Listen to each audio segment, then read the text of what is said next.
You can have great spiritual, about you. You can have all the money you could ever spend, but if you don't have your health, it's like what a painful experience.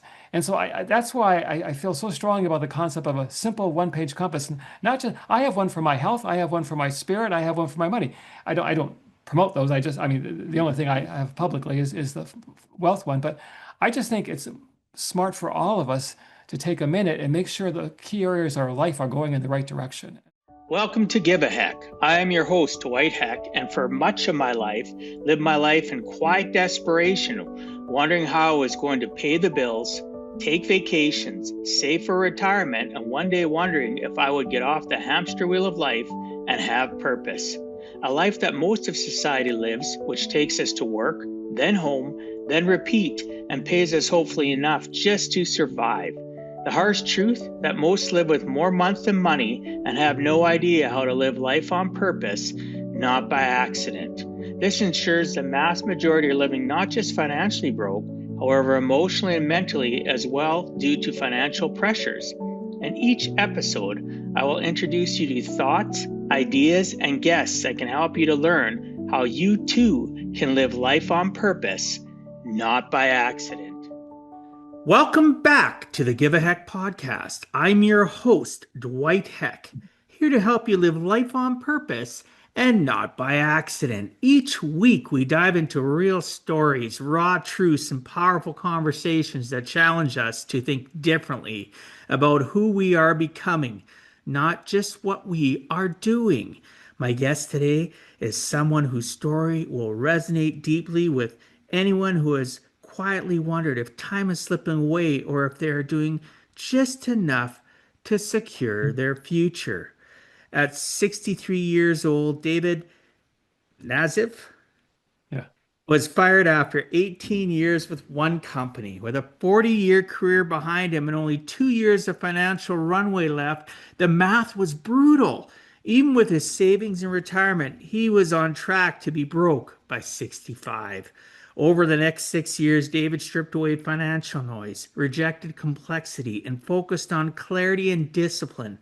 By age 69, he had rebuilt his financial life and achieved seven-figure financial independence. Their journey led to his published book, One Page Wealth Compass, which became a #1 Amazon hot new release and sparked hundreds of readers' requests from people who saw their own fears reflected in his story. David is not a Wall Street insider. He is someone who rebuilt late, simplified aggressively, and created a practical survival map for people who feel behind but refuse to quit. David, welcome to the Give a Heck podcast. Thanks so much for coming on and agreeing to share some of your life journey. Dwight, I'm thrilled to be here. I've enjoyed your podcast and thank you for that introduction. I appreciate it. You're welcome. And thank you for being one of the very few guests that actually listens to my show and checks it out to see what kind of flow it is. Because really, at the end of the day, why would you want to be on a show where you don't connect, right? If there's not Right. chemistry. So I appreciate you putting that effort in. David, before I hit record, I talked to you and we clarified a little bit more about the origin story and why it's so important and why the Give a Heck listening audience and watching audience has gotten used to, people sharing and being vulnerable. Because all we want to know is there somebody out there like us? Is there somebody out there that's gone through our journey there's commonalities and similarities that maybe I can really relate to? So based on that premise, David, do me a favor and share with me the earliest recollections you feel comfortable with, all the way back to when you were a little David, right? Okay. And what may have affected your life, right? Yeah. Right up to where you want to, this is where I started in this career, and then we'll go from there with the rest of the conversation. Sounds good. Well, I appreciate the question, Dwight. And I have to think back. And when I was a little kid in grade school, my father, he was a very successful businessman. Not overly. We were in a small town, so a big fish in a small pond. But anyways, he was very dynamic. He was a salesman through and through. He didn't, there wasn't anybody in town that didn't know him, didn't like him. It seemed like to me as a little kid. And I was always the shy kid. I was always the quiet kid. I just thought, wow, I could never be like dad. And so one day when I was in high school, I decided, or maybe a little after high school, I decided I was going to try to sell. Maybe it's in my genes and I don't know it. So I went and I got a job selling encyclopedias door to door. Okay. This is before Wikipedia when they actually had physical books. Okay. And I failed miserably. I think I made it lasted 10 days. And I said, well, that's definitely not me. I guess I didn't get the genes my dad had. And so I went out and I picked a major that was probably the most opposite of a salesman. That was accounting. I don't know why exactly I picked it, but I did. And I really wasn't thrilled with it, but I just felt like I needed to, do something. And I'm obviously not sales. And so I lasted in accounting. I graduated with a Bachelor of Science in accounting, and I worked for a CPA firm and then a private oil company. And I realized it just wasn't me. It just wasn't in my blood. And I mean, I just couldn't do it. And then I got out and I tried sales, and I eventually found out, hey, I not only like sales, I'm not bad at it, but I have to do it my way. I couldn't do it my dad's way, but I could do it my way. And I just have enjoyed the career of sales. And it's just something that I found out that there's a lot of different kind of salespeople, and I'm definitely not the stereotype one, but what works for me is phenomenal. I'm thrilled with it. So that's kind of how I got into sales. So interesting. I haven't heard, you don't hear encyclopedia very often, do No, you? no, no. I remember when the advent of the computers first come out, because I own a computer consulting firm. I was in that Oh, industry for a decade. And I remember when the first Windows come out, and with Windows they sent along an electronic version of Encyclopedia Britannica, right? They sent out oh, the electronic version of it, yeah, and I put in this CD, right? yeah, DVDs didn't exist, CD, and I put it on and I'm spinning it up. And we were just amazed. You could search information, and yeah, then it brought me back to those days of sitting on the couch and we get that yearly annual one, right? They yeah, had the whole yeah. set, and then you get Right. that yearly annual. Remember that Exactly. one? And Yeah, I do. I used to go through that page by page, right? Now all of a That's sudden it's fun. electronic. Yeah, yeah. Fast forward this many years later, and people have that in their phone. Oh, yeah, exactly. Exactly. So yeah, so I appreciate you sharing that. It's it's interesting though. You talked about your dad being a salesperson and selling encyclopedias. It wasn't really you. I used to be amazed at my dad, right? Dealing with character building, farming industry and his communication skills and stuff, and how he was such a great salesperson and how he could relax people. And I was the little intimidated person, and he used to always nudge me, you got to be more outgoing. And when Yeah, that farmer comes in, say this to him and do this to him, and you know what I mean? Trying to yeah, cultivate something that was innate in me, but he knew I could be better, right? yeah, So good for you though for realizing and pulling the pin and accounting. You're yeah. gonna laugh at this. This is how Oh, God smiles down on us. I was going through high school thinking I was going to be an accountant, and I oh, took all really? the classes. I was going to go in Canada. I don't know if it's the same in the US. I was going to go become a chartered accountant, right? I was going to go to university, get the highest level of accounting you could get.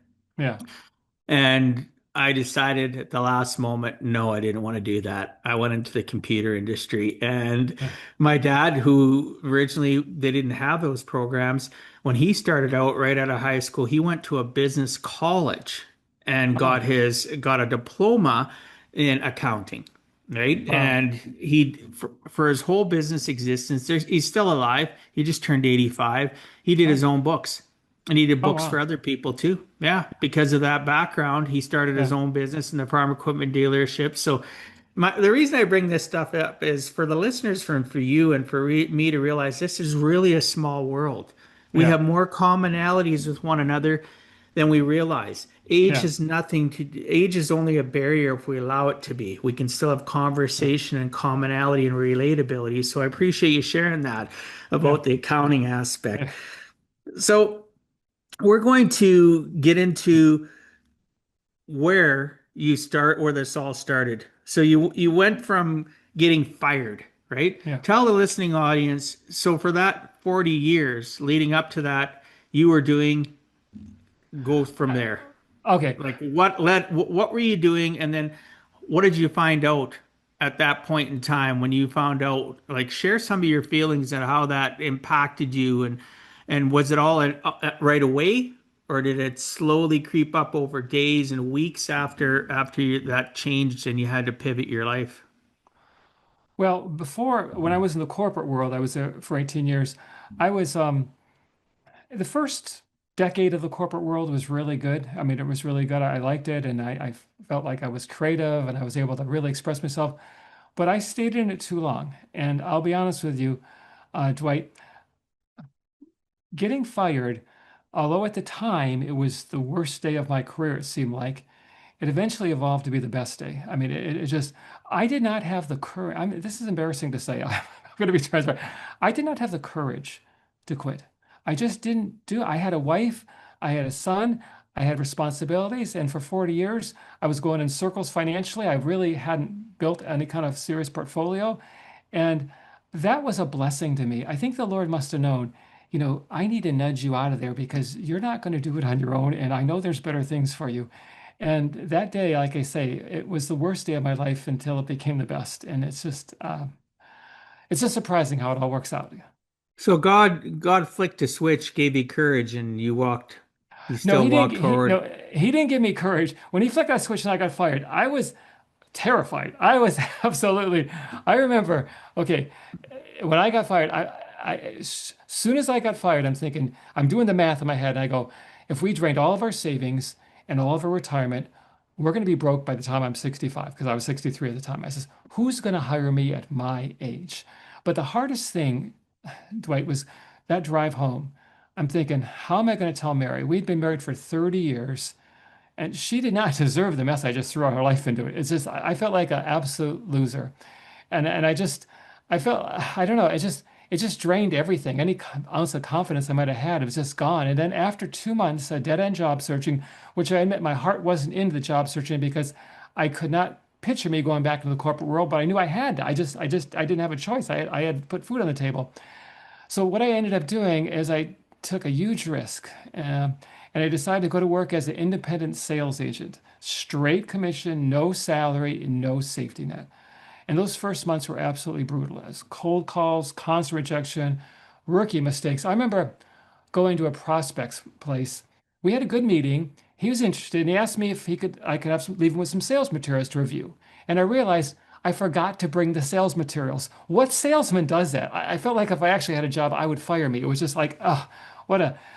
In the town I'm in Phoenix. I'm from a small town originally, but I'm in Phoenix now. And it was my niche. It was a very tight market and long-term relationships. I constantly heard people saying, "Oh no, we've had our agent for years. We're not switching." But I think that rejection gave me the mental resistance I needed to build mental muscles because after 10 months of grinding, I suddenly hit a milestone that I was thrilled about. I was now making more money than my good paying corporate job. And for a second, I thought, like, okay, we made it. But then I realized, wait a minute, we haven't made it. I haven't saved a penny. I says, I got to do more than make money. I got to start investing. And I just was concerned about there's so many conflicting advice about there on what to invest in, what not to invest in. Everyone's got their own product to try to sell you. And I didn't have time to waste with that. So I just dug down deep and started researching myself. I read 21 books, 13 podcasts, countless blogs and articles. And finally, I distilled it down to something I put on one piece of paper. And I call it my one-page wealth compass. And that it gave me a set it and forget it approach. 6 years later, at age 69, I achieved what I thought was impossible. I went from terrified to being broke to a seven-figure portfolio and real freedom. And what I learned from that, Dwight, is it is never too late to rewrite your story because if I can do that at 63, anybody can with the right direction. And I believe that now more than I ever have. And that's kind of how it all happened. No, that's amazing. So God did flick a switch in you. It Yeah, still flicked a confidence switch in you because yeah, even on the days, your darkest days where you're struggling looking for work and getting rejected or trying to do the phone sales and getting rejected, you still did it the next day. You still tried. Maybe you had the odd day where you had to check out because it was too character building, but God flicked a confidence switch in you enough that you believed in it enough days, or you wouldn't have yeah, got where you are, right? yeah. So I believe that there's a purpose for everything. We just don't necessarily understand it. The one thing that kept going through your mind during that 10-month period while I was trying to establish myself was, you've heard the saying, I'm sure, that pray like everything depends on God, then get up and work like everything depends on you. And that's all I was doing for 10 months. Oh, Praying I and love working, that. Yeah. praying and working, praying and working, praying and working. That's all I was praying and working. Yeah. And that's what got me through it. I really did. And at the end of the day, you said you stayed in that career longer than you should have. You realized after, I think you said Yeah. a decade, after 10 years. Yeah. How many of people that are listening or watching to this are stuck right now and that Yeah. they're not willing to step off that hamster wheel? Yeah. How many people out there in North America, and I'm going to get to some stats which will floor you, that are similar to you Okay. and many other people, are unprepared. And if they lost their job today, they'd lose their life in 90 days. They don't even have 2 years like you Yeah. had. Yeah. I'm serious. Majority of the population are 90 days away. I'm not talking just Canada. I'm talking North America, Yeah. Europe, Australia. It's the same everywhere. People live from hand to mouth. Yeah. And I'm not sitting here in judgment of you in Yeah. any way, shape, or form, right? We all have our life, our journey, and you've been very vulnerable about the fact that you lost, your job and you had nothing 2 years later. I guarantee there's people that are going that, my goodness, I'm in my 50s right now. If I lost my job, I'd be screwed in 90 days, Yeah. six Yeah. months, nine Yeah. months, Yeah. I've heard similar right? statistics. Yep, I have. Yeah, right. So then the stats are pretty alarming, and it does change. I just went and updated them, and I did a specific podcast. So if you look back through my arsenal, because I know you enjoy finance stuff, I have one specifically on how to bulletproof your finances through political storms. I have ones on goal setting, which are specifically tied to finance. There might be a few there that I can direct you to that you might enjoy, right? Yeah, I But like it. Yeah. I do have podcasts like this. But one of the podcasts was specifically that I just did in the last 90 days, roughly. It would be in the last 3, 4 months, a solo Mm. podcast just on the alarming statistics. And I won't get, I'll narrow it down though. So, David, do yourself and me a favor and think of yourself, place yourself in a room of 100 people. You've been in a room of 100 Yeah, people, haven't you? absolutely. Under statistics, 91 of those people in that room are going to be dead or dead broke by the time they hit 65. Okay. So, Wow. based on your situation, you would have been dead broke at 65, Yeah, exactly. right? I was, Right. So, yeah. at the end of the day, 9 people out of that room in that 100 are going to be okay. One out of that room of 100 is going to be filthy rich, right? Wow. The other Yeah. eight of that 9% are going to be okay. They don't have to watch the paint peel on the wall. But people should be alarmed that are listening and watching. Oh, yeah. You know, like I did it's actually on my website for those listening or watching and haven't seen it. You can go onto my website at giveaheck.com. You can watch, there's a snippet of the speech, but you can watch the full speech. There's a link to YouTube. It's 13 and a half minutes roughly. The speech that I did on a stage down in the US in Salt Lake, where I talk about, the worst days of my life and what made things change in my life and how do we move forward. And it's right, it's tenacity. Yeah. Who gives us that tenacity? I think tenacity is a superpower that's been blessed to us from God. Look at you. Yeah. You had struggles. Nobody's Yeah. saying, oh, David was Superman. The day after he lost his job, he was driving home from his job going, it's about damn time. I can't wait to move forward. No, that's not No, real life, is it, David? not at even close. Right? No. So 91 and 9, just remember that, people listening or watching. And, Yeah. and and and the reason I brought up that speech, during that speech, I told people to look to their left and look to their right. I said, based on statistics, one of you might be okay, right? And Wow. everybody in the audience, because I'm in this big college like auditorium. It was at university or something, one of the colleges in Salt Lake, and people were and people were looking alarmed, right? It Yeah. was like Which one? unbelievable. Yeah. And some of the testimonies that I got, I put a few of them up on the website too, of how people could relate to it. right? Yeah. Yeah. Everybody thinks, oh, he's a financial person. He's set. No, I'm not. I raised five kids on one income in a business where I need to work on the weekends and in the evenings, and I couldn't.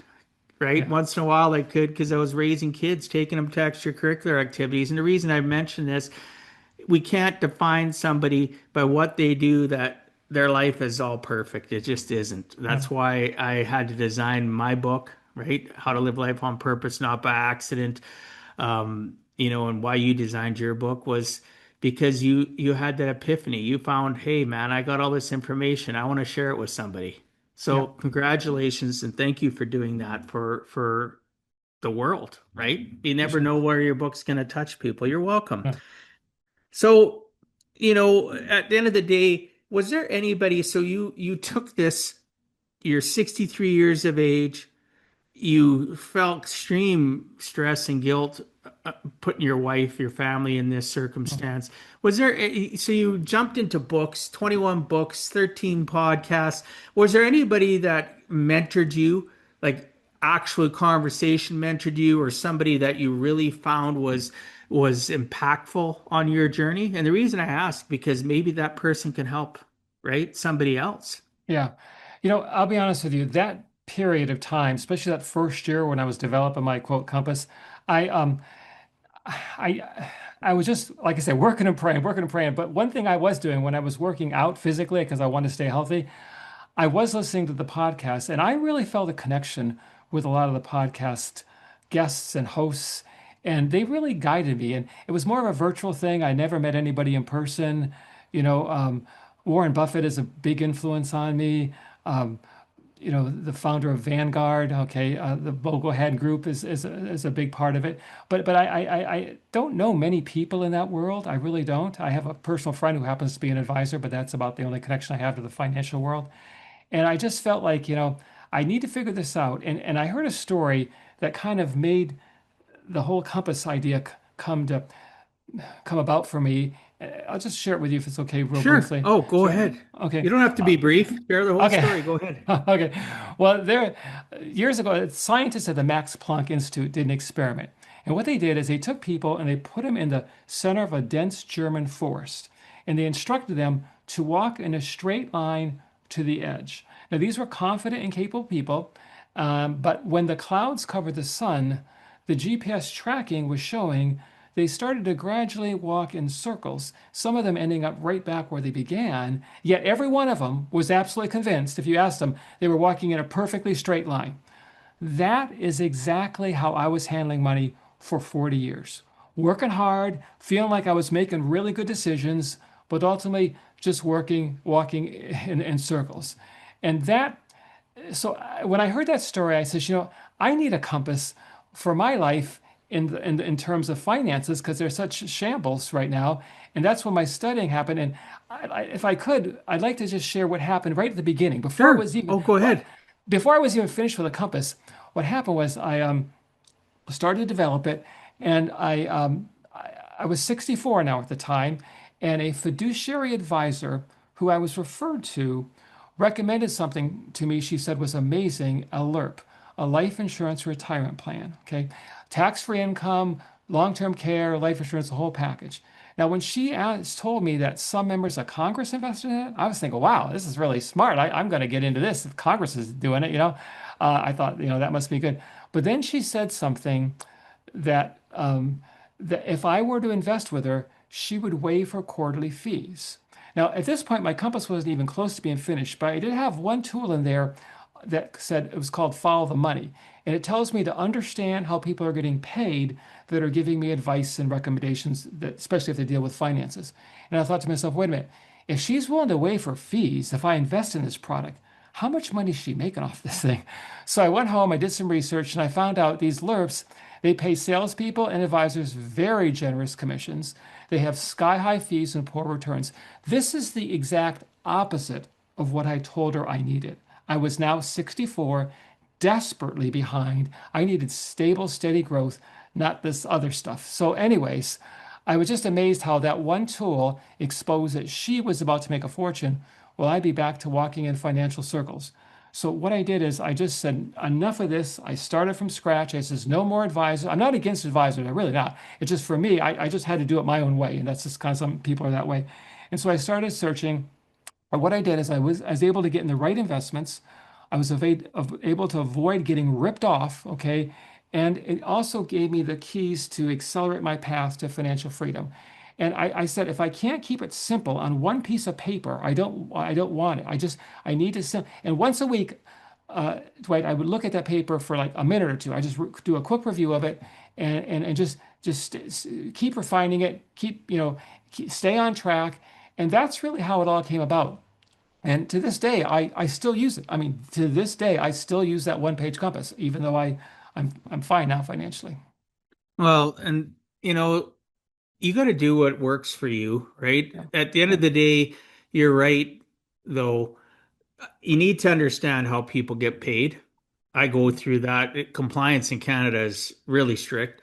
I was a Hmm. branch compliance officer for many years of my career, close to a decade, where I actually branched agents and had to follow, like, make sure everybody was following compliance laws. And the bottom line, though, is when you're paid a commission and you're not paid anything else, like a lot of financial advisors in Canada, the US, are paid a commission, they're not paid a base salary or nothing.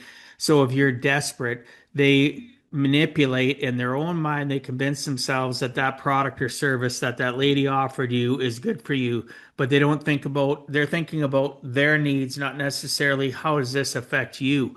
And the reason I bring this up is people that are listening or watching, our fingerprint is unique. So is our financial snapshot, our financial picture.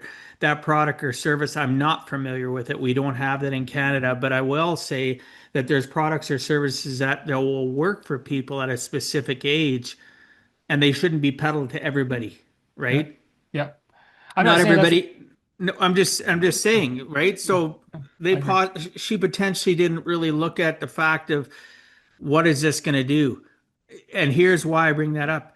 She wasn't really listening, right? Yeah. You That's mentioned it. that, Mhm. right? So it's important when you're sitting with somebody that helps people with financial services.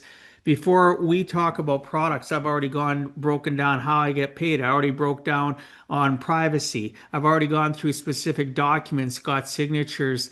Make sure that people explain, Yeah. right? And if you don't feel comfortable and you got a gut feeling that says something's not right, it's okay to walk away and just say, you know what, I need to think about this.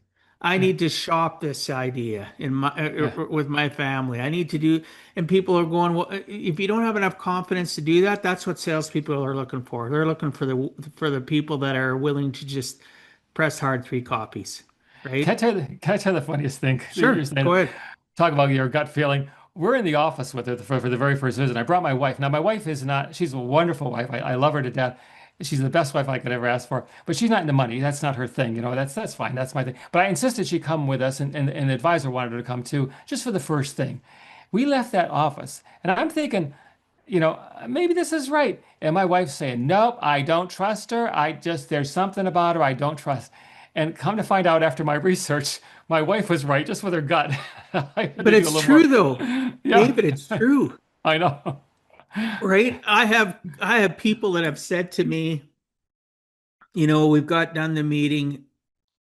I don't see or hear from them again, or I'll reach out to them and say, hey, Yeah, I want them to be honest. I'll tell them if you don't think we're a fit, you're not going to stay on your financial plan. You won't. If you're not willing to goal set with me and be vulnerable and budget, because I have a high expectation of people budget with me, yeah, right? I Knowing agree. your inflows and outflows of money. I'm not your traditional financial person. I'll tell you that right now, right? Okay. Not even close. Um, and literally, I'll communicate with people and I'll be helping them out. And, we're working on their financial numbers. We're helping them figure and understand stuff. And I'll look at them and say, you know what? Based on after all this research, all this education, you aren't right for this yet. You aren't ready for this yet. You're never Mhm. going to be ready for this yet. Right. And I'm just being honest with them because Yeah, you know what? the truth can be spiced up and made to be fancy, or our version of the truth, and we hand it to somebody, and we there's a little bit of truth and a lot of sugar on top to make it sweet. But does the person actually, you wouldn't believe how many clients I sit with, and I'll say to them, do you understand what you have? Because they'll bring all their stuff out. No. Some of them will say, well, yes, I did when it was originally sold, but it's been 20 years. Okay, you haven't heard from anybody in 20 years? You haven't heard from anybody in 50? What? Yeah. So it's their responsibility to stay in touch with their agent. And I tell people that are listening and watching, if you knew how many clients I had and you have an expectation that I'm going to be able to stay in touch with you, it can't happen. It's back to the squeaky wheel needs oil, you oil it so it doesn't squeak anymore. If you have challenges, reach out. I will prove to you that I will always be there for you, right? If it's a Yeah. 911, I'll get back to you that day. If it's not, tell me in your message, your text, your email, your voicemail, whatever. But Yeah. at the end of the day, people need help, people need support based on their level of understanding, and not all products fit everybody. But yet the industry is so desperate to make money because it's declining. There's Yeah. less and less people doing it. The people that are doing it aren't doing as well as they think they should do because nobody's taught them. So nobody taught you about money, nobody taught them how to deal with people. They may Right. understand the money side of it, or they're just typically a salesperson. They Yeah. could go and sell a house, they could sell a car, they could sell insurance. It wouldn't matter. They're just good at sales, but they're not good at any of the before or after, if that makes sense. So It does. those listening, watching, ask questions, get Yeah. help, get support, Yeah. right? Not everybody's going to be about you. They're like David proved, right? And Yeah. again, no disrespect to that person, No, but I just, they need to understand, they yeah, need to understand and read the room. What's the exactly. temperature in the room? Yeah. Dwight, Right? can I mention one more thing that Sure. it's Mention whatever, brother. okay. A lot of people think, you have to make a lot of money to make investments, stuff like that. And this is the interesting things I heard when I was doing all my research. And I just like to share it to just dispel that stupid rumor. First of all, it's NBA players. An average NBA player makes over $10 million a year. Now, that's not $10 million in their career. That's in a single year. Okay, 1 year. Okay, and yet after 5 years of retirement, 60% of them are broke financially. This is according to the Netflix documentary Broke. And the NFL, everything, oh, pro athletes, oh, they got it made. NFL is even worse. After 2 years of retirement, 78% of them are either bankrupt or in financial serious stress. That's according to Sports Illustrated. So it's these people are making phenomenal money. And then you got people like Dale Schroeder. He's a carpenter making a modest income his whole life. He lived below his means, like you're talking about with the budget, and he invested consistently. He ended up with $3 million. Now, this is a guy who beat most of the people in the NBA and the NFL, making all that money. And he made below average income most of his life, end up with $3 million. And that's the thing about it. It's not, here's my thinking, okay? It's clear direction beats misdirected speed every time. That's something that's why my whole focus of my compass is giving you clear direction. Those athletes, they were making a fortune, but it was going out in every direction. But Okay. who's talking to these athletes? So these athletes are dealing with so-called high-end professionals. Yeah. They're getting offered products and services that Yep. they've got a pile of money. They don't care. Okay, do that, do this, do Yep. this. Zero Nobody's research. Yeah. zero research. Yeah. Like hockey's the same way in the NHL. And you Okay. look at it, so they go up through, they play sports. Let's say football, baseball, soccer, hockey, basketball. I don't care. It's all the same. They grow up as young individuals, male or female, right? I know exactly the process they go through. They leave home earlier than normal. Maybe they have to go somewhere to play for a team in high school or college, right? You got college football, you got all Yep. these different things. Nobody along the way. Everybody gives them preferential treatment to get to their classes. It still happens, Yeah. right? It happens in Yeah. Canada Oh too. yeah. Oh, it still happens. Preferential treatment. Nobody taught them how to save first, invest later. Nobody taught them that if you're spending $1 and you're only making 75 cents, you're going to be in trouble long term. If you don't understand the rules of the money game, that if you're making $1, right? Mhm. Save, right? Start out small, save 10%, save 10 cents of that dollar and learn to budget and live off the 90 cents. And the Yep. person that is a carpenter or person that some of my wealthiest clients, they look dirt broke. They Yeah. look because they live within their means. They understand the power of the money game. They understand that consistency. Compound interest works over consistency, Yep. right? I agree. And right, dividend investing or people that invest in dividend stocks and they do it correctly will have 30% more money than a standard person that invests. Why? Yeah. Because so should they have some in that and normal investing? Absolutely. Diversification too. People don't understand how to invest. They buy high, they sell low instead of buying low and selling high, right? They don't Yeah. understand the rules of the money game. If I don't know if you agree with any of this, but that's I do. I agree people with it. people need to save first, spend later, Yep. right? And if you Yep. start at a young age, like I've been trying to teach my kids, some of them don't get it. Some of them don't want to be my client, and that's fine. But at the end of the day, you need to save. You need to start saving every single week. And if you learn to live off that difference, you're not going to miss that other money because it's going to be. I'm not saying you shouldn't look at it. Maybe you're a person that does some day trading or whatever, but only have a specific portion that you spend in risk. Keep Yep. things in balanced, moderate consistency. You will be that person with $3 million. You will be that person with $1 million. The difference is you didn't go out and do everything you wanted to do, had a family, and then decided to start saving. Yep. Right? I wish I would have known what I know now when I was in my 20s. Even though my dad was wealthy, he never taught me. You Yeah. understand? Yeah, I get it. I'd like to share that something that demonstrates exactly what you're saying. I mean, proof positive in my experience. I'm not. Yeah, go Anyways, ahead. I doubled my portfolio 3 times in a 6-year period. And let me explain I wasn't day trading. I wasn't chasing crypto. I wasn't trying to time the market. I was doing the exact opposite of that. I was doing something so boring it would put you to sleep. Okay. I discovered a way to invest. And here's the crazy thing. When the market was down, I was thrilled. When other people were panicking and selling, I was buying more shares at discount prices. Okay, my only regret is the market wasn't down more during that 6-year period. But let me share you. Here's the secret. It wasn't the returns. It wasn't the returns. Okay.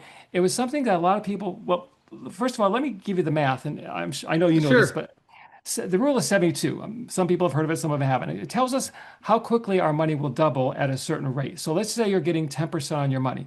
Okay, they say your money will double every 7.2 years or roughly 86 months. My first double of my portfolio after I started my compass occurred in 30 months. My second double, only 13 months. My third double, 29 months, which is an average of 24 months of the three doubles, way less than half the 86-month time period. But like I said, it wasn't about the return so much as it was I was doing three things. First, I was taking a good portion of my income every month and saving it.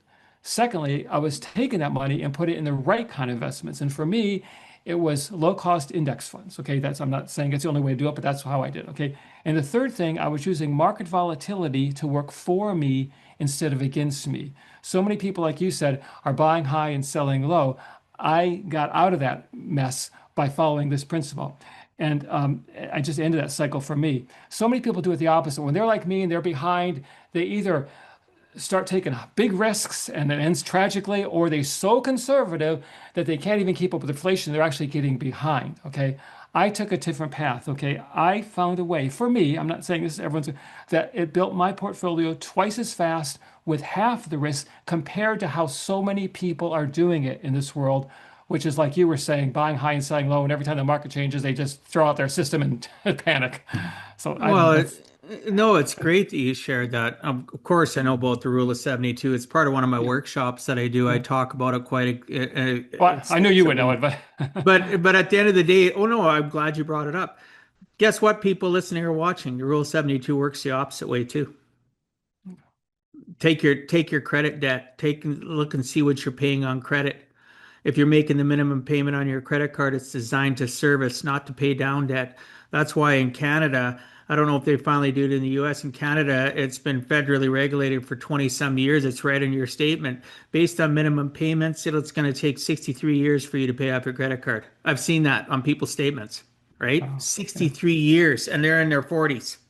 that is crazy. Yet, you know what I mean? So it's right Yeah, on the credit card statements. So if yeah, you're paying X amount of interest divided into 72, it works the opposite way too. Stats have shown it.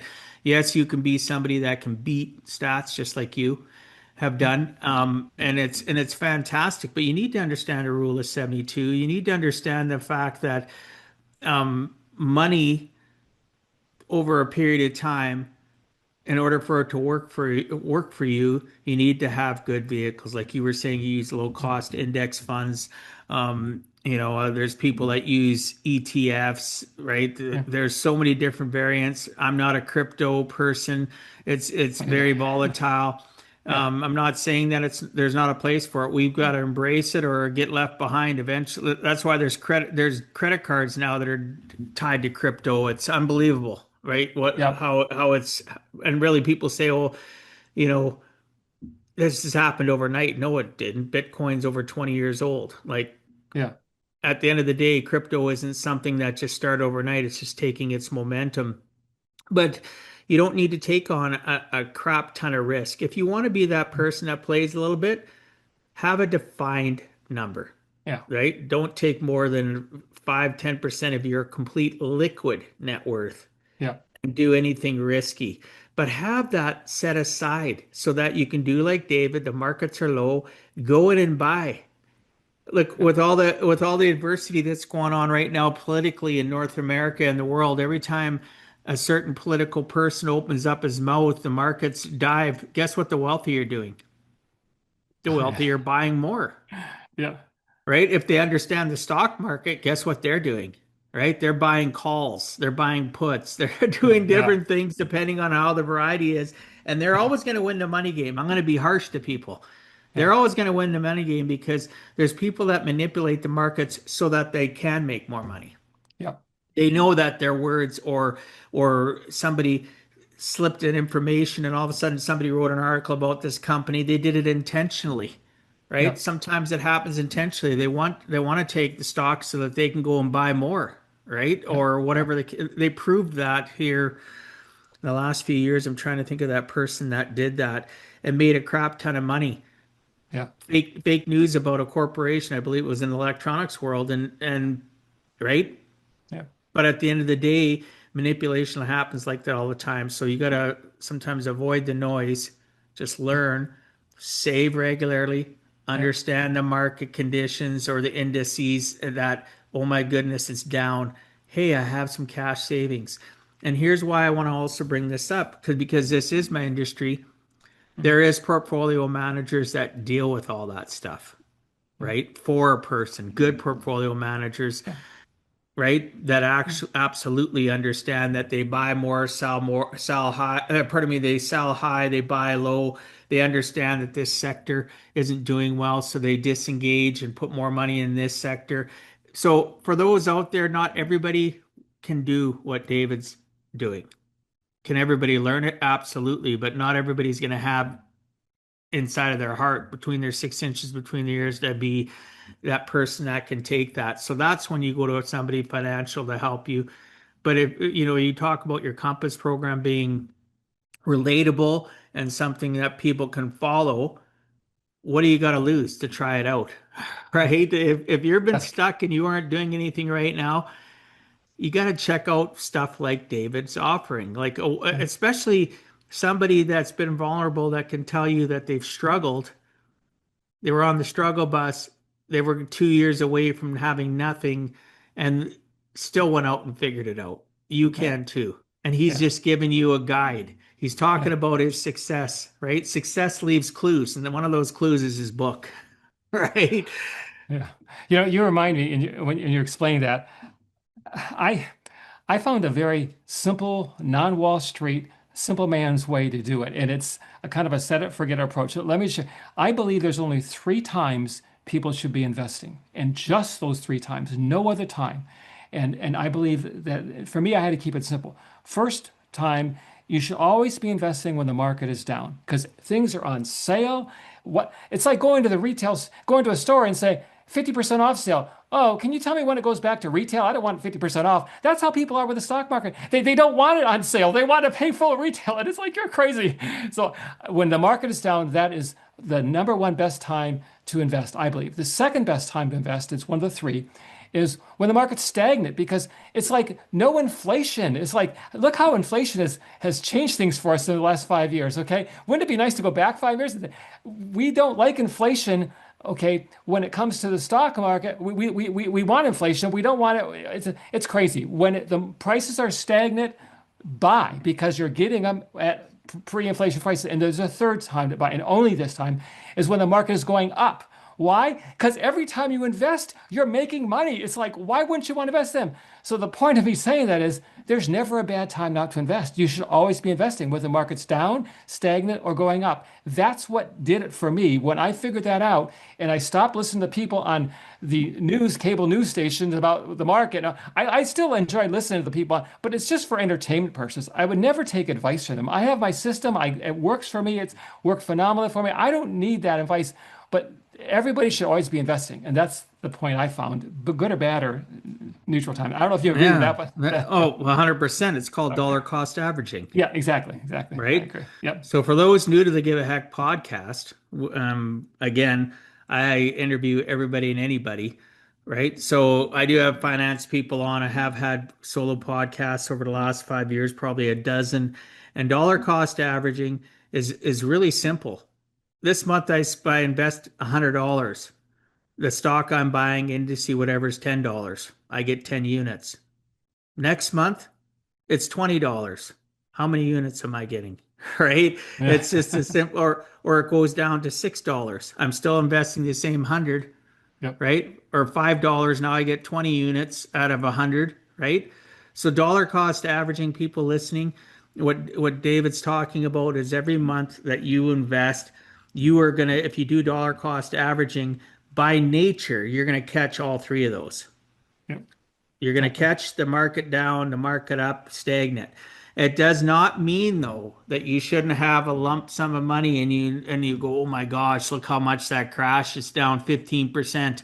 Buy, buy, Yeah. right? Yeah. So you can still do your dollar cost averaging, your monthly investments that you're putting away. If it's that $100, keep on doing it. It's going to do it itself. It's going to automatically, in my opinion, whether you agree or disagree, David, it's going to dollar cost averaging covers all three of those aspects. I I've agree. seen it time and time again.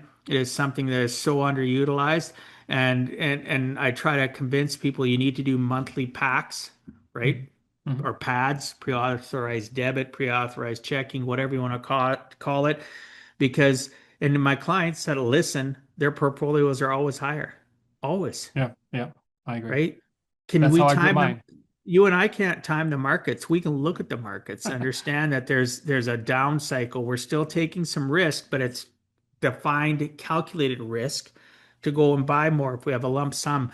And we know that stock that was $10 or indices now down to 5, and we have 10,000 bucks in an account and we feel confident in it. Maybe we take 5,000 and go poof. There we go. Yeah. We got Yeah. another 5 grand for something else that comes over. Maybe you do 1,000, whatever Yeah. your risk tolerance is. That's another thing. For those listening or watching, you can go online and find risk tolerance questionnaires, or you can reach out to me and I'll send you one. Mhm. Really good one. They aren't very many questions, but it'll tell you also what your risk tolerance is, Yeah. right? And your risk tolerance can change 90, 60, Yeah. 180 days. It can change in 3 years. It can change in 4 years. I constantly redo the questionnaires, and people are shocked how their risk tolerance either goes up, downs, or is moderate. It just changes because life changes, and we need to address those changes. So my point for that is don't take your finances like a lot of people, especially the older clients that they get called on. They open up a drawer and they got all their statements they haven't been opened, or they open up their drawer to get me financial information. They don't stay on top of it. You can't just park your money and forget it and walk away. Yeah. Those days don't exist. Maybe Yeah. they did at one time, but you can't just do that and expect to win the money game. You need to be diversified. You need to do dollar cost averaging. You need to do dividend forms of investing. You need to find out what your options are. Yeah. Back to the book of what David's offering, right? My book is great because my book is the same as the podcast. It starts out as the origin and it works way through my life as to where I learned about business, my dad's business, how I learned about finance, how I got into budgeting, how I got into goal setting with people. I tell people how to do it. It's very, very simplistic. So a tool like yours, a tool like mine is a great marriage, is what I'm saying, Yeah. And right? you said something that made me think of something funny. Yeah, go ahead. People are always trying to forecast the market and all this kind of thing, all the experts out there. And Warren Buffett has a quote. I may not have it exactly right, but he goes like this: forecasts tell us everything about the forecaster and nothing about the market. Whenever I'm watching the news, Oh, that's funny. whenever I'm watching the news on cable, the financial news, and they start giving me this forecast, I just start laughing. My wife says, "Honey, what are you laughing at?" Because these forecasters, they have no idea. I mean, let's flip a coin. We'll be just as accurate as they are. It's crazy. Well, because what is driven by forecasters? Their personality comes out. And Yeah, again, that's what they mean. So, excuse me, we connect with people or we don't connect with people. That forecaster, the person they put on CNN, Fox News, whatever you want to talk about, that so-called expert, Susie Orman, Dave Ramsey, the yeah, list goes on, which I personally, again, I'm not for them. yeah, I'm not against them, but I think they teach wrong mentalities to people. They teach them to be fearful, in my opinion, yeah, right? They don't yeah, teach them to be bold. They don't teach them to be educated. And I've written articles about Dave Ramsey. No disrespect, Dave, if you're listening, which I doubt you are. Um, he's been in my country many times. yeah, He gets hired by church groups that use fear and aggression to keep the congregation at bay, and he fits in perfectly that. He comes in and talks about his jar principle, he talks about this and that, but you know what? It's too safe and it's yeah, not going to help them get ahead in life, right? Susie's the yeah, same way, but that's just me. I was introduced to them when I first got in the industry, and everybody's like, so some of the traditional guys, oh, people are so good. Uh, are you kidding me? No, they're not. yeah. They have their place for certain people, but at the end of the day, we just have to continue to move forward, right? I do. And buy, Yeah, research, yeah, but always people listening start out by understanding where your money is going. You yeah, have to understand where your money's going. You can't just say to me, okay, I make $1,000 a month. I'm going to give you $200 of it, yet your current expenses are that whole $1,000. yeah, We need to learn how to free up money. We need to stop having waste. You need to live with intention and purpose, which is what my book is, How to Live Life on Purpose and Not by Accident. yeah, And that's what your principle is. You're teaching yeah, people how to live purposefully, yeah. right? I Perfect ideas. And we have to believe in ourselves and quit listening to all the noise of all these so-called professionals like your wife had the gut feeling about, right? yeah. I have something that I think is so important. It's in my compass. I call them the three C's the three C's of Good. Yeah. conflict. And the first C is conflict of interest. And this is when someone's paycheck greatly influences their advice they give you. Like a realtor creates fear of missing out to close a deal, make a $15,000 commission check, and the house may not be the right one for you, but everything's going to work out. Or the student loan advisor gets you in a mountain of student loan debt because that's what he's paid to do. I'm not saying they're bad people. I'm just saying that there's a conflict in what they're offering, okay, in terms of their interests. Okay. The second C I call is the conflict of information gap. And these principles are beyond finance. I'll give you one that's not about financial.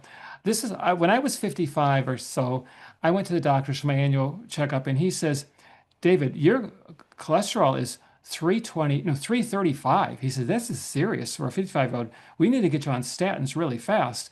And I said, okay, well, let me do a little research. He goes, oh no. Then he told me this story about his father, how he died and of high cholesterol. He got a stroke, and if he only had the statins, and he almost cried in the office, telling me this story. And I said, well, that's very touching, but I said, I feel like I need to do my own research. He wasn't happy, but I was firm. I went back, I did the research. I found out, exercise and the way you eat has a lot to do with the whole thing. And so I did some dramatic changes in my life. 90 days later, I went back, had my blood test. It went from 235 to 175. For those who don't know this, anything under 200 is really good. Anything above 200 is really bad. Okay. And I was so excited to tell a doctor, I says, look what I did. And I didn't need statins. He did not want to hear it. He did not want to talk about it. He was mad at me. I mean, he was mad at me. I mean, I hear, I'm you're mad at me. Yeah, Can you say kickbacks? I know. And it's like, are you crazy? And whether he's getting a kickback or not, I don't know that. But he had a conflict of information. What he was taught in medical school, that the only solution is drugs, and what the other things out in the world, that there's other options, that there was a gap in his knowledge. And that's real life. I mean, people do that. And just the third one, real quick, is there's a conflict of responsibility. And this is when both you and the person advising you assume the other person did the research. I know a guy, decent person, he was in investments, and he got this new investment. He was so excited about it, and he got people in his church involved in it because he really believed in it passionately, and the people in the church trusted him, so they invested in it. The problem was the people in the church thought he did the research. He thought the guy offering the investment did the research. Nobody did the research. Everybody lost big, and everybody lost friendships. And I'm a firm believer that nobody cares more about your financial safety than you do. Nobody. I don't care how good they are. Agreed. Just Agreed. that's why the three C's are a big part of what I put in my compass, because I got to look out for me. I'm sorry. I'm not saying anyone's bad. I'm just saying I got to look out for me. Yeah, but at the end of the day, really, if in a circumstance we have to fend for ourselves, we have to work hard to survive. We have to. Here's the one thing, like I tell people, I had somebody on and their whole conversation was about putting the mask on first. People, you understand what that means. When you're in an airplane, you put the mask on first because you can't help anybody if you're passed out. Right. It's no different than how can you help your family? How can you help your significant other if you're not personally developing? So I'm not talking about money. You stepped it outside. I'm not stepping outside of money too. You need to be aware of the outside influences you have, the associations in your life. Get into some personal development if you're just to help you think differently. Great podcasts, right? Like this one. And Yeah. at the end of the day, you need to elevate your mindset. Your brain is a giant computer. Does not know the difference between a truth and a lie. So do some personal development. Part of that personal development is finance, to understand what's Dwight talking about? What's David talking about? Well, best way to understand is to get our books, listen to my podcast, do some research. Even if one thing that David has said has intrigued you, or I've said has intrigued you, you owe it to yourself. Put the oxygen mask on first. The rest of the world right now around you is full of stress, character building moments. But put that oxygen mask on and start worrying about you. Start feeling better about yourself. Because when I deal with you, if you were dealing with me, the first part of our communication is all about life. What's your lifestyle like, David? What's your origin like? Because I want to connect. So my podcast, my book is what my practice is. It's caring about people. It's asking those tough questions. It's getting people to look inside themselves and realize, oh my goodness, my Uncle Bob, who's broke and in debt, is giving me, I've been taking financial advice from him for years. What? Yeah. So the people that are talking to you, are they where you want to be? Yeah. Are they, if they're not, why are you listening to them? Yeah. Doesn't mean you have to be disrespectful. Uncle Bob, I can't listen to that guy anymore. Just nod your head and smile and realize that you're on the path to better your life, starting with personally developing and being confident in yourself, getting into understanding finances, getting into budgeting, understanding your numbers so that you know you can take $200 of your $1,000 every month and invest. Yeah. and then learn where the best way to do that. And again, David's perfect for that with his compass. I've got information that can help you. Go to where you feel comfortable. If Right. neither of us feel comfortable, you feel comfortable with us, hopefully we've sparked something in you. You're going to go out and you're going to ask good questions. You're going to research and you're going to find somebody that connects to you and Yeah. you connect to them, whether or not it's a personal advisor or it's just you connect with some podcast, you connect with some author, you connect with some online journals. There's tons of people that journal about money, right? There's Yeah. tons of research Absolutely. Oh companies. yeah. Be Yeah. careful though, because they're going to drag you in with fees. They're going to drag Yeah. you in with this costs $1,000 a month, and if you follow it, you're going to make a ton, right? They're not registered. They're just people sharing information. And I Yeah. talk about this from honest sincerity of getting caught up in that myself Yeah. years and years ago. Yeah. Pay for this research paper, do Yeah. this, do that, and really at the end of the day, they're making most of their money off the fees, like Costco makes off their memberships, right? Exactly. You know, just because the way this conversation is going, I'd just like to share something Sure. that's not just about finance, but it's kind of relates definitely to it. Everyone's heard of a moral compass, and people who have a strong moral compass, they're good. I mean, it helps their family, it helps their marriage, it helps them personally, and I think they're very fortunate people who have a strong moral compass. But what I found is I know a lot of people who are very religious and they have a strong moral compass, but unfortunately, when it comes to their money, they're in a great deal of pain. Some of them, it takes it all the way to their grave. Things that should have been their best years of their life, unfortunately, because they didn't have they have a beautiful moral compass, but because they didn't have a financial one, they just, unfortunately, things are just really tough. And then there's a third compass I think everyone should have, in addition to moral and financial, it's a health compass. Because you can have great spiritual, about you. You can have all the money you could ever spend, but if you don't have your health, it's like what a painful experience. And so that's why I feel so strongly about the concept of a simple one-page compass. Not just I have one for my health, I have one for my spirit, I have one for my money. I don't promote those. I mean, the only thing I have publicly is the wealth one. But I just think it's smart for all of us to take a minute and make sure the key areas of our life are going in the right direction. And I just want to share that. It's Oh, I think thank you for sharing that. It's right though. We have to have direction, focus, and a compass, right? We need yeah, to have, you don't need to live so rigid within life that you make it a fearful thing. Like people, you say budgeting, they shake, and it's like you yeah, have no clue what budgeting is. You've heard society's version of it, or broke Uncle Bob telling you it's terrible because broke Uncle Bob can't pay attention, let alone figure out his inflows and outflows, right? So yeah, we need to understand that there's there's somebody out there that can help you, right? There's somebody out there that can help you and direct you to be that person that's not constantly living in a state of quiet desperation,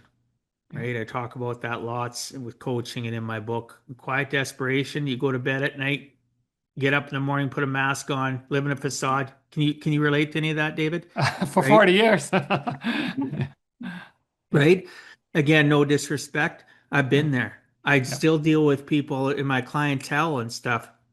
We are the best people to coach others or give them advice because we're lived it real time, exactly. right? I got in this industry. I was a six-figure income earner. I was broke. I couldn't pay attention. And literally, people were saying, you're great with people. We're going to get you in this industry because you're good at connection. You're good at relationships. But before we help you get in this industry, we're going to help your broke butt because you're not doing very well. We can Yeah. see that. And that's how blunt this person was that helped me get in the industry, Wow. That's right? wonderful. Yeah, And yeah, the rest was history. This is my 25th year, going into my wow. 25th year. So, right, that I've been helping people, but it was because somebody was kind enough. So, success leaves clues. If somebody's telling you, like us, that maybe there's better, maybe you should think about your money, do it, Yeah, right? yeah. So I want to step into, unless you have something else to add, I want to step in and talk to you more specifically about your book, if you wouldn't mind. Sure. Absolutely. Well, oh, go ahead. No, go Jim. ahead. Oh no, What were you going to say? No, no, I thought, no, if you have a question, I'll be glad to answer it. I just didn't know. Okay. So it was a major milestone. Let's be real. Writing your one-page wealth compass, right? Yeah. What was the writing process like for you? And here's what I mean by that. For me, writing my book, I found it to be very cathartic because we may think, oh, we're going to write this book now, and then we start writing it, and things come to the surface. They came to Yeah. the surface for me, and many authors I've interviewed the same thing. It became very cathartic. I patted myself in the back because there was things that I hadn't acknowledged in my journey, which we need Yeah. to do. And then there was things that kicked myself in the butt because I was like, what? Yeah. So what was it like for you? What was the writing process like for you? Well, first of all, when it didn't happen until after the 6 years and I was financially free, I said to myself, I just can't keep this a secret. I just feel it would be wrong. And so I kind of felt like almost a calling to write the book. And it wasn't to make money. I don't need that. And I don't sell anything on my podcast. You can't buy, I mean, my website, you can't, other than getting a copy of the book, that's about it. But what it is I kept a journal. I've kept a journal since I was 25. And when I was going through all this for that 6 year period, I was journaling. I was writing down what I was experiencing and lessons I learned, pain I experienced, all that kind of thing. And so when I started writing the book, I had a lot of resources I can go back to. And I started pulling from my journal. I go, oh, I got to include this. This is something that's, and I'm embarrassed to admit this, Dwight, but there were times where it was such an emotional experience. I mean, I felt the spirit really strong, and there were points in this where I was actually crying as I was writing this one sentence because it just brought so much back to me on the pain and then the joy or whatever it was.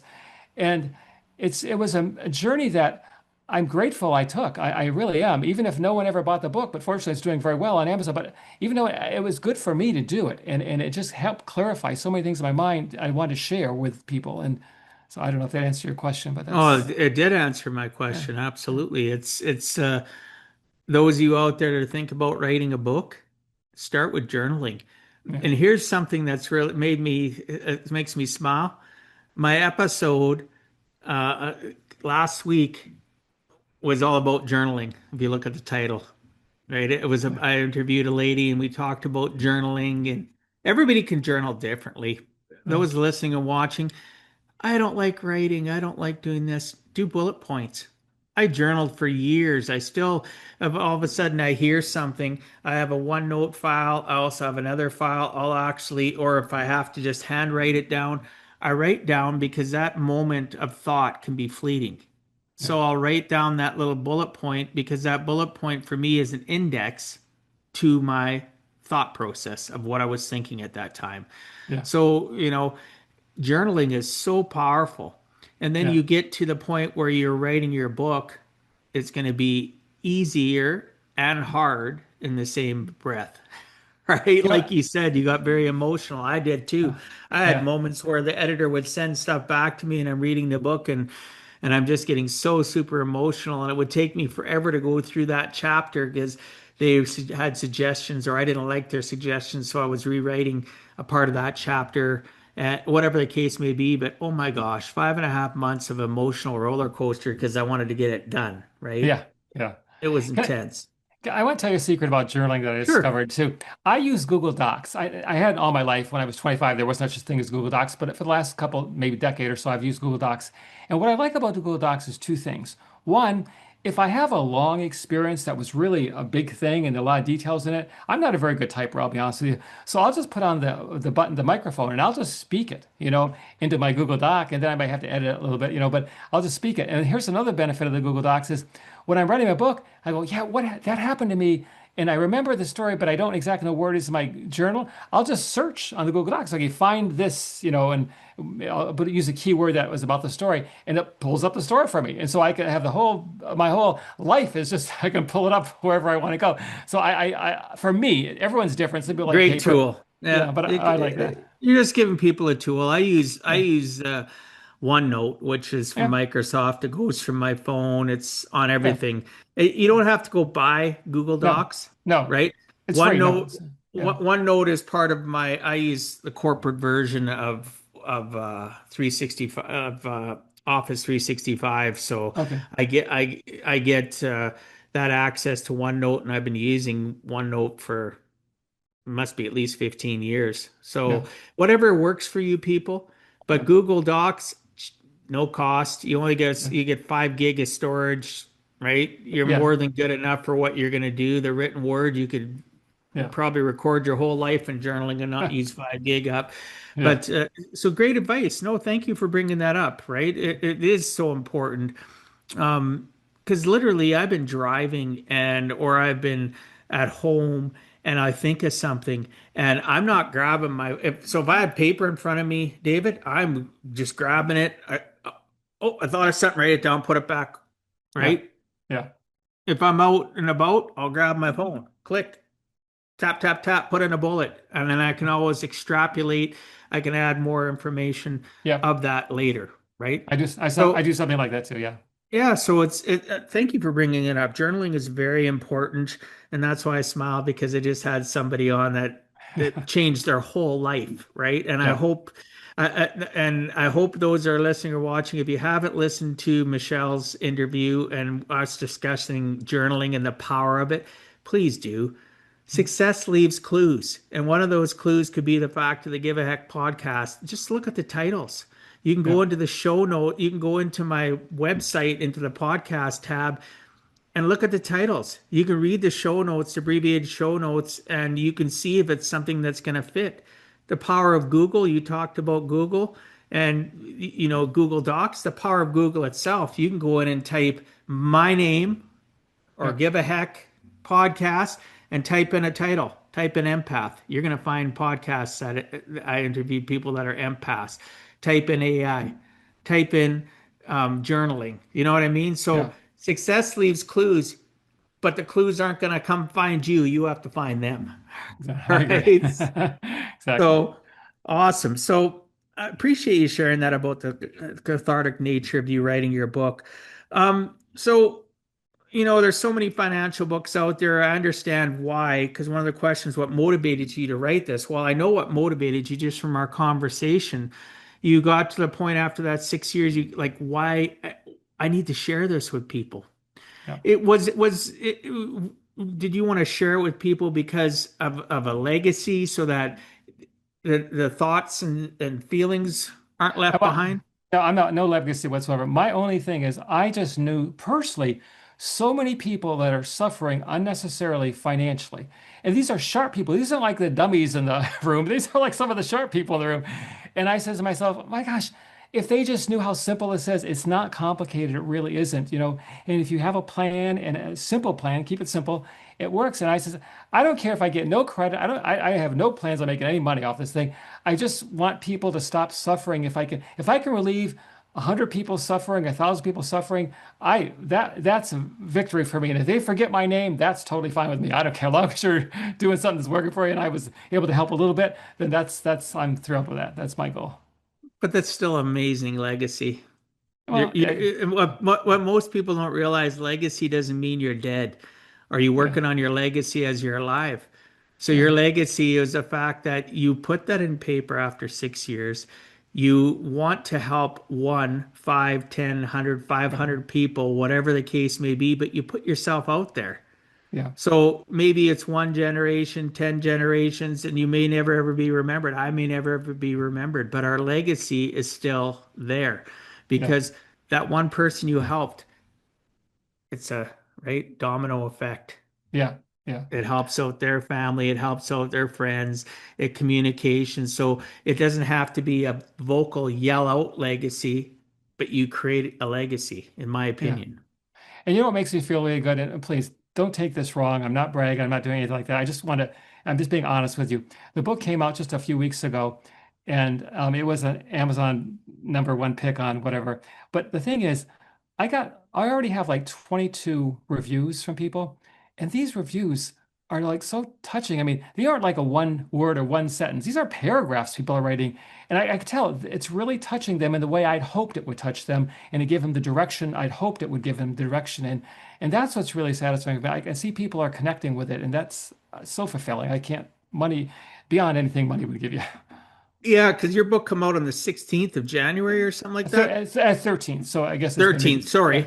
Yeah, that's right. So it might be 3 weeks. So Oh, yeah, go yeah, ahead, no, buddy. I checked it out. I know it came Okay. out this year. Okay, I yeah. actually went and followed you on Amazon as the author. Oh, So okay, great. Thanks. yeah, so yeah, I was shocked how many reviews you've gotten already. It's like pulling teeth. I don't know how you manage to get people that are just. Yeah, Initially, I got quite a few reviews, and they just stagnated. The book still sells, but it's hard getting reviews even on my podcast. Trying to sure. get people to leave reviews Yeah, on their podcast platform or on YouTube or subscribe to, because people don't realize there's so many algorithms out there that a review on Amazon for David just let them know that they should present it to more people. yeah, It is that simple, yeah, right? So keep on leaving reviews, people, for David, for me. yeah. Help us continue to get the message out there that we give a heck about people. So one of the things else I wanted to talk about was, with your wealth compass and you simplified it down to one page, did you find yourself when you wrote the book and you're looking at this one page circumstance, did you struggle to toss things out, leave things in? Oh, I should have put that in. Has any of that transpired from the day that you started writing that book to the actual release last month? Well, here's why it wasn't that difficult for me, because the compass came before the book. Okay, this is what really got me to the. So it's really that compass that got me. Now, there's been a little tweaking and a little polishing. I'm not going to say it's not, but I'm saying it's basically the compass that I used 6 years ago, when I first started to get me to where I was. And so it was more tweaking and polishing than it was reinventing it, because, like I say, the compass came before the book. Yeah, so that clarification's great. So, why did doing nothing strategically outperform every complex strategy tried for decades? I put that question down and I wanted an answer for that because of the framework and the 6 year math and doing the one page wealth compass. You talked somewhere, and I put this note down. And sorry, I'm having a little bit of a brain fart, like I call it. Why did doing nothing strategically outperform every complex strategy you tried for decades? Why was that statement? I love that question. Here's why. But in my 40-year experience, okay, first of all, I was always tweaking it. The market was changing. I heard a hot tip and I was buying and selling. And at the end of the year, I always was like negative. And then there was taxes sometimes and I was negative. How could that be? It was crazy. And so when I developed the compass, it was simplified. You buy it and you forget it. You forget you even bought it. You just leave it alone and you just keep adding to it. I only own two ETFs. That's only two. One is the total US market. I own every publicly traded stock in the US market. And then one is the non-US market, the world, outside that world. Those are the only two I own. That's it. I own every stock that's publicly in Canada. I own every stock in any other country. And when people tell me a hot tip, I go, oh, I already own that because it's in my ETF. But why just not do it? I could then focus on my business. I didn't have to tweak stuff. I didn't have to change stuff because whenever I fiddled with stuff, it made it worse. It didn't make it better. Now I just buy it and don't touch it. And it does so much better when I'm not touching it. So doing nothing is so much more better for me. I'm not saying there aren't really smart people out there who maybe can day trade or whatever. I don't even want to go near that thing. And so I just found a set it and forget it approach, and I love it. It I works. love it. I Yeah. love it. That's what I wanted to hear from you. It's most people just don't get it. I have clients, David, that want to they can get client logons to check their stuff out from whichever provider because I'm independent. So I Yeah. take where people need to go, which is the best solution. So they can log in and check their stuff. And there's people that live in fear constantly. I had a Yeah. client just recently. I just went through this with them in November, and now we're in beginning of February. They want to break down again. Ah, How is my investments doing? Blah, blah, blah. Because they don't want to log on. And that's fine. yeah. But living in fear like that is not good, right? No. Living it, wondering whether or not, oh, my dad lost a lot. My mom lost a lot. My Uncle Bob, like all these different examples they give me. And I'll tell them, just keep on dollar cost averaging, keep on Yep. investing. Keep on fine tuning your budget. If all of a sudden you can go from $100 a month and you can go up to 150, great. Oh, we need to help you get out of your debt situation. Let's do that too, right? Yeah. Let's roll up your debt so that you can free up more money to invest because that's negative. That's that rule of 72 in the negative way. We need to help you get into the Yeah. positive side. And you're talking about keeping it simple with two investments. Yeah. Perfect. Yeah. Right?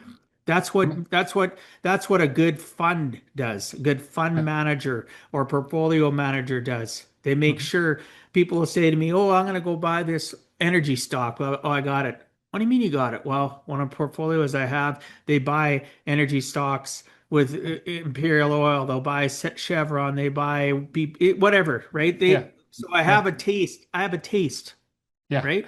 So you're I, using it. Go ahead. I got to tell you a secret about checking the fund and all. Okay, I only check my portfolio, and it just takes me like a half a minute to do this. Not even half a minute, once a week. And I don't do it because I want to know what the balance is.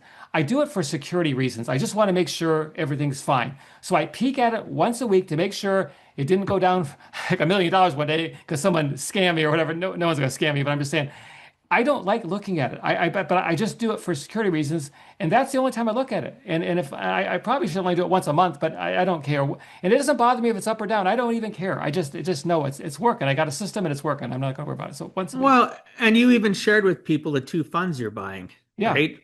yeah, I never wrote them down, but at the end of the yeah, day, people rewind and or go to the show notes. You'll be able to see it in the unedited transcript yeah, that will be up on the website. But um, you kept it simple. yeah. The KISS principle is true, isn't it? Right? Exactly. So true. Don't we overcomplicate life though? We Really? do. We do. But here's the Right? problem. Here's the problem with the KISS principle sometimes. If they don't read books like yours and mine or somebody else's, I'm not trying to promote either of our books, but I'm just saying if they don't understand the truth and they get off with somebody who has one of those three conflicts, unfortunately, keeping that simple can be destructive. You got to have the right principles and the right strategy to do this, okay? And there's plenty of truth out there. You just got to sift through it to get to it. Yeah, sometimes.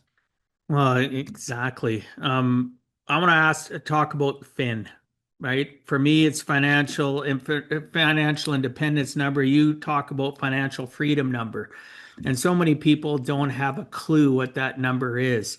When someone sits down to figure that out for the first time, what are they usually surprised when you help them with that to discover? Well, first of all, I don't help anybody. I'm not like you. I'm not a financial advisor, but I do help them through my writing, through Your my book. book. Okay. Yeah. Okay. Sorry, I apologize. No, no, Yes, that's fine. he's not a That's, financial. no. I meant the book. What is the Okay. book actually going to help them with in Yeah. regards to that Well, financial freedom number? well, here's the thing. And again, maybe you're going to say this is overly simple, David. I mean, this you got to have a little more complexity, but I'll let you judge this. I say it's 4 steps to find out your financial freedom number, and it's only 4 steps. Okay. The first step is you got to identify what your annual living expenses are and what you think they're going to be in retirement. Let's just, for round numbers, say $100,000. If you had $100,000 a year income, you'd be fine. Let's just throw numbers out. Okay. Then you have to subtract any of your guaranteed income. Social Security, pension, annuities, rental properties, whatever it is. Let's just say, I don't know what it is in Canada, but Social Security here, let's just say it's $24,000. Okay. Step three, this is real simple stuff now. You take the 100,000, you subtract the 24,000, and you have $76,000. That's the number your portfolio needs to average over the time generating income for you so you can live comfortably throughout your retirement. And the fourth and final step is you take that number, that difference number, 76,000, you divide it by 5% or whatever your withdrawal rate is, 4%, 6%, everyone can debate that, but let's just, for this example, say it's 5%. So 76,000 divided by 5% is $1.52 million. When your portfolio has $1.52 million, you have the freedom to keep working if you love your work or to stop working if you'd prefer to stop working. Okay. And I know a guy named Kurt, he was a mechanical drafter. He figured out, he was 60 when he calculated his number, and he figured he needed $1.4 million. When he looked at his brokerage and his retirement accounts, he had $2.4 million. He could have retired years earlier. He just didn't even realize it. And so many people are like him. They panic or they stress or they keep working. They don't have to. It's a simple 4 step process for me, anyways. And you know your number. And I hit my number before the 6 years was up. And I just, it's just, it's like if you're running a race and you don't know where the finish line is, it's kind of hard to win that race, you know. And this kind of gives you the finish line. And I don't know if you agree with that calculation, but it's very simple. It works for me. Oh, number one, budget. How Yeah, do you figure exactly. out your living expenses? So of Yeah, course I'm going that's to agree with this, right? mm, Understanding I do a specific spreadsheet for people and I'll extrapolate saying, okay, based on what you've paid in to the system, you're only going to get this much from CPP, which is your Social Security. Ours is our Canadian pension program, right? Okay. That plan. So literally, I do the same thing. This is what your shortfall is going to be. This is what you need to do in order to get there, right? Yeah. Yeah. And based on your goals that we did prior to this, right? For Yeah. you, retirement isn't an option. You want to work the rest of your life because you love what you're doing. You're just going to slow down. Is that Yeah. still the case? Okay. So it's going to give you something that most of us don't have, peace of mind. Yeah. You're going to hit your number roughly or approximately here, but I can't guarantee that, but you'll be within a few years of one another. Just keep consistent with your investing, keep tracking your expenses, keep understanding the rules of the money game, and you're going to hit that number. And then how are you going to feel? Maybe at that time your goals will change. Maybe you do want to retire. Maybe you want to live on a beach. Maybe you want to Yeah. travel the world. Maybe you want to work part time and be a nomad, be a digital nomad where you can literally. I have clients that do it. Yeah. No, Gonna that's true. work an hour or 2 hours a day, and that's it. The rest of the time they're out and they're sightseeing and they go back to the cruise ship. They all they need is a good cell signal, or Yeah. a good Wi-Fi. Yeah. But at the end of the day, I do agree with what you're saying. And That's there's why another you're on the show, And there's another right? there's another aspect to this, Dwight, I want to mention. I don't know if the FIRE movement is big in Canada. It probably is. I guess it's really big in the United States where financial independence, retire early, people want to get out, stop working. I call my books, instead of FIRE, I call it FIGNA. Yeah, Financial independence, graduate to the next adventure. Okay, to me, that is more important for me, anyways. When I got fired, I always say they tried to put me out to pasture, but I chose to jump the fence instead. What I did is I took a crisis and made it a graduation for me. It was a graduation that I'm more proud of than my college degree, my high school degree, or anything else. And I never want to retire. I'm having too much fun. I love working in my agency, especially since my sons join me. We have a great time. I love sharing the compass with people and helping them on their path to financial freedom. And I also enjoy the volunteer work I do. I never want to retire. I'm not saying retirement's bad. It's just not for me. For some people, their Figna, graduating the next adventure, might be retiring, and that's a good thing for them. But when you have the freedom, the options become more opportunities than forced, decisions, and that's what to me is important. agreed, agreed. I'm glad you brought that up because I have it here, and the next thing I was going to bring up was about Vigna and fire. So thank you. Right, that's what Sure. I said. What I said to you earlier. Good conversation. Things come up. Yeah, Right. yeah, it's natural. I don't have to I don't have to push the issue. If we're communicating, you're Yeah, going to share, right? So I yeah, appreciate that and thank you for explaining um, the differences. Most people don't understand. So I'm going to wrap up the show here and ask you one last question. okay. David, if you could leave our listeners with one message, something that proves it's always worth giving a heck and never giving up, what would that message be? The message would be figure out the direction you want, okay, and find the correct principles that are going to get you there. And that's, I think, has changed my life in so many areas. And I'd like to, if it's okay, do I give a free gift Sure. to your listeners? There's no strings or no cost whatsoever. If they go to my website, onepagewealthcompass.com, there's as soon as you get there, it's a free download of the actual one-page compass, one-page wealth compass that I had 6 years before I started and my whole journey. And it's the one I still use today. And if you like, you can get that compass. You don't have to buy the book, you don't have to do nothing, and just download it. It comes when you sign up for the newsletter, which is totally free. And the only reason the newsletter is good is because it kind of coaches you on the compass, gives you some tips that kind of thing. And if you want the book, great. If you don't, that's fine too.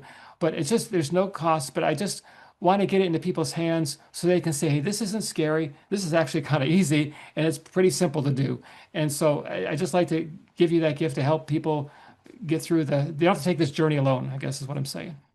Absolutely. So that's the best way for people to reach you too is your Yeah. website.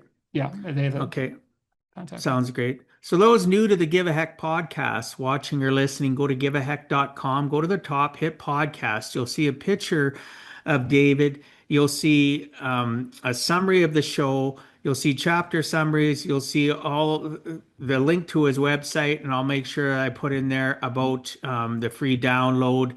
Unfortunately, at this point in time, we need to encourage David to get on social media because, unfortunately, whether you like it or not, you need to have exposure, right, for You're this right. You're great right. product, and all that effort that you put into writing such a fabulous book and wanting to support and, elevate and help people climb out of their valley of despair.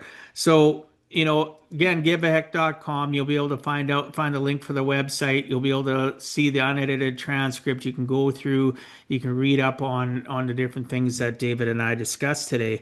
Is there any last comments or anything you'd like to share before I wrap up the show? It's just that it is never too late, and I'm living proof that it is never too late. So please don't lose hope. You just need a good path, a good navigation tool, and you can accomplish whatever you want. I sincerely, I know that's a fact. Well, you're proof in the pudding, right? You proved it, right? Yeah, You could have been discouraged and you could be one of the statistics. You're yeah, not. yeah. Good for you. Thanks. So thanks again for coming on, David. So, as we close today's conversation, I want you to reflect on what David's story truly represents. This was never just about money, it was about what happens when certainty collapses, but responsibility remains. Getting fired at 63 could have been the end of the road. Instead, it became a start of a second act built on discipline, humility, and a willingness to strip down life to what actually matters.